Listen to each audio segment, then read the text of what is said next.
Hey everyone, it's Dr. Ramani. Let's talk a little bit about gratitude. So, here's a question. Is gratitude the answer to feeling better in narcissistic relationships?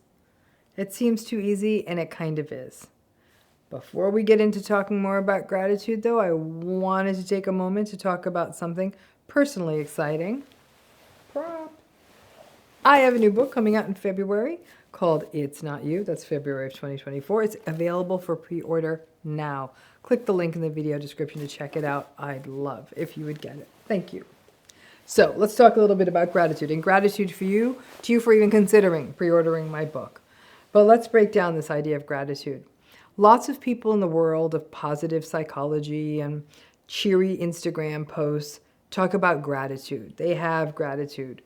And yeah, gratitude will leave you happier and healthier. I was recently reading over a student's thesis. She had an entire section on gratitude, which I read over quite carefully, and then I reread again. She cited multiple studies speaking to an association between gratitude and happiness. I paused after reading that section because it really made me wonder about narcissistic relationships. People who are being narcissistically abused get lots of bad advice because basically a lot of the advice givers out there repurpose the healthy-ish relationship guidance and try to use it for narcissistic relationships. And it doesn't quite work that way. Relationship gratitude often involves thanking your partner for stuff. Thank you for doing this. Thank you for doing that. Thank you for all you do. Thank you for being you.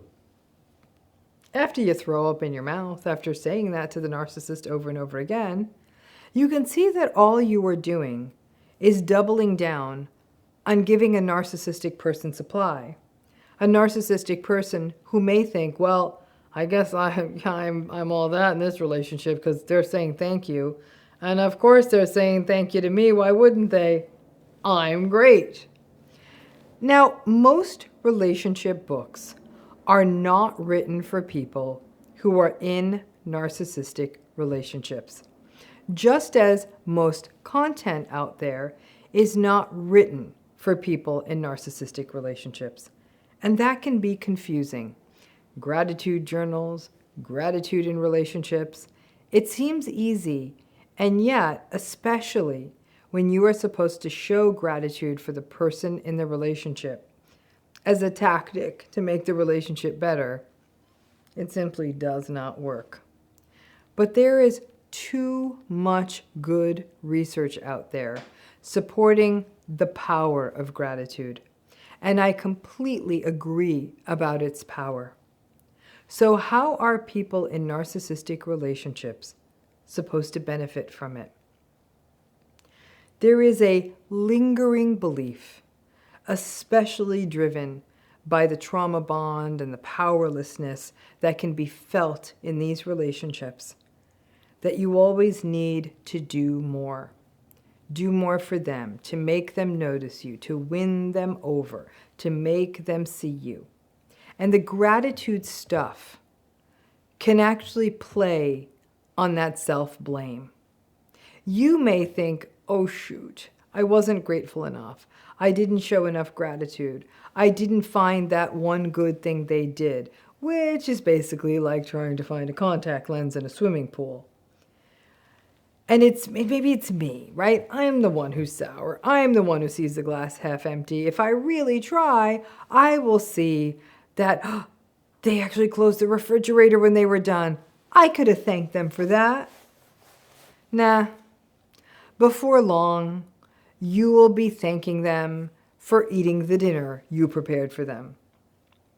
How can you, though, benefit from all of this research that says that gratitude makes you happy? Here's a thought.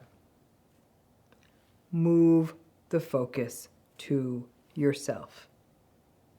It won't be easy to do because you keep focusing on other people. The only way a narcissistic relationship works in the long term is if you focus on other people, namely them, and appease them and the enablers and engage in the whole dog and pony show that is a narcissistic relationship.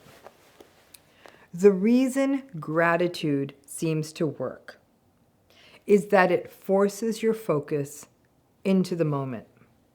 We all sort of barrel through life, getting things done, not stopping to notice the rather miraculous things that are happening around us. And that is where the power of gratitude can come from. The narcissistic relationship is a unique form of bad luck in your life. But there are many other things in your universe to feel grateful for. These could include things in your environment, the weather today, the bird outside your window, the bee that's actually doing its whole pollen thing, your dog, your cat, things you notice when you take a walk or a drive. To hell with a narcissistic person. Every hour you can find something to be grateful for in your environment. Our natural environment is full of gratitude-inducing stuff.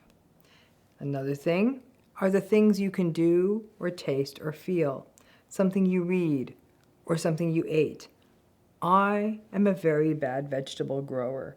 I don't really have the setup for it where I live, but somebody gave me a few tomato and pepper plants, and I took care of them all summer and got about 4 tiny little tomatoes. And I ate them, and when I ate them, they were so good, as sweet as could be. And there were so few of them, I ate them slowly, and I savored them. But I then thought, people out there can grow lots of these tomatoes, and I go to the store and I buy them and I eat them without thinking. And I know how much work went into growing those tomatoes, and it's amazing. That tomato moment can become a tomato moment of gratitude. Then there are the things about yourself you can notice. Maybe you were sick and you got better and your body's working fine again. Maybe you have a bad knee, but you got up the stairs and it didn't get you down. Maybe you went to the doctor and got a clean enough bill of health. It could have been different. And we can take a minute and recognize when physically we're functioning well.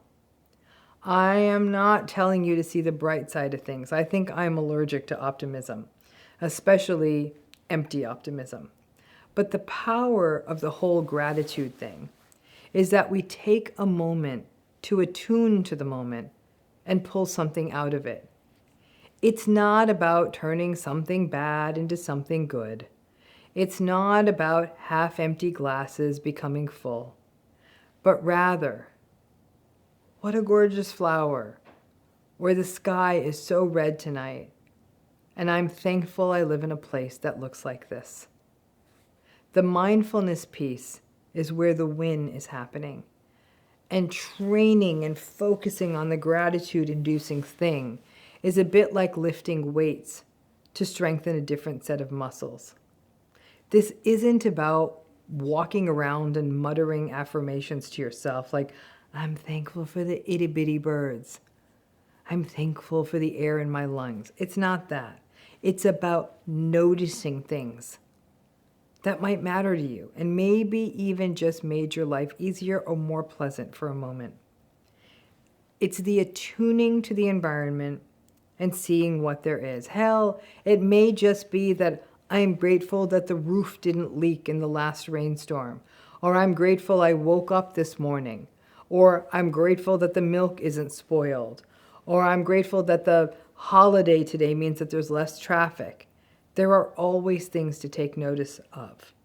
But the key is to not feel compelled to interlink this in with your narcissistic relationship all. Feel the gratitude separate from the narcissistic relationship. None of the, I'm so grateful they didn't yell today, or I'm grateful that they didn't pick up their phone once during dinner, or I'm grateful that they didn't gaslight me. No, we are not grateful for that. They should have done it in the first damn place. So many folks in narcissistic relationships are surrounded by enablers. I hear this from people who, for example, may be married to narcissistic folks with money and are told, but you should be grateful for your big house. or who might have an elderly narcissistic parent. Be grateful that your parent is still alive. I miss my parent. Okay, sad for you, but that is not related to this person's experience. Or for people who have a narcissistic boss, be grateful for the great benefits in this job. Absolutely not. Forcing yourself to find the gratitude in an abusive relationship is a form of self-harm. But those moments that are yours, sensory moments, physical moments, creative moments, those belong to you. Your moments, not interlinked with the narcissist, just yours. Find those gratitudes, because then over time, you create a universe that isn't about justification and rationalization, but rather is about you creating an ecosystem around yourself that for a moment is good. And you get to see yourself just as you deserve to be. We all do. If you want to harness this gratitude stuff, make it about you, your moments, your environment, your life, nothing else. No, you do not need to be grateful for them.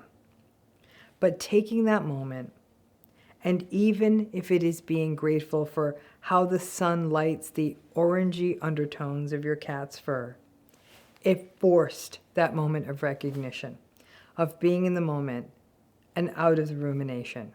And that is a massive tool in healing and managing anxiety, rumination, and the obsessive loop that plays in many survivors' minds. Rethink your gratitude, and perhaps you may get that downstream effect of serene happiness, separate from the narcissist. Thanks again.